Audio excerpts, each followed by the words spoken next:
Hello everyone, আসসালামু আলাইকুম। কেমন আছেন সবাই? আশা করি সবাই ভালো আছেন। তো আজকে আমি আপনাদের দেখাবো গরুর মাংস রান্না করতেছি হটপট সস দিয়ে। এই দেখুন, আমি কিছু কিছু অংশ আপনাদের মাঝে তুলে ধরার চেষ্টা করব।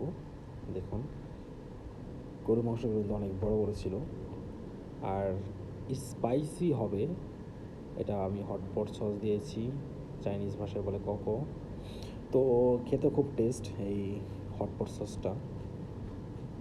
তো ফাইনালি দেখতে পাচ্ছেন আমি এখন আলু দিয়ে দিলাম, তারপর একটু ভালো করে এখানে মিক্সিং করব।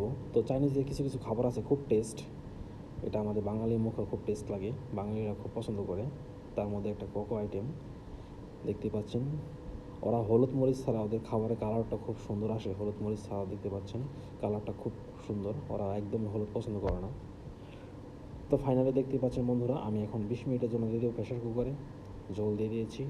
আর প্রেশার কুকারতে নামানোর পর দেখতে পাচ্ছেন বন্ধুরা, ইয়াম্মি, ওয়াও, কি সুন্দর বন্ধুরা, দেখতেই পাচ্ছেন। এখন আমি কর্নফ্লাওয়ার দিয়ে হালকা করে ঘন করে দেবো, তারপর আমি নামিয়ে নেব বিফটা। এই দেখুন, আমি এখন নামিয়ে নিয়েছি বিফটা, হালকা একটু মাখা মাখা ঝোল, দেখতেই পাচ্ছেন। এটা খুবই টেস্ট। এটা একটা ভাজি মিষ্টি কুমড়া, তারপর ফুলকপি দিয়ে। আর এখানে তো এই দেখুন,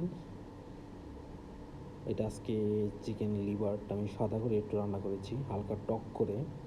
আর এই দেখুন বন্ধুরা, করলা দিয়ে ডিম। থ্যাংক ইউ সবাইকে যারা এতক্ষণ ধৈর্য সহকারে ভিডিও দেখেছেন, ধন্যবাদ সবাইকে।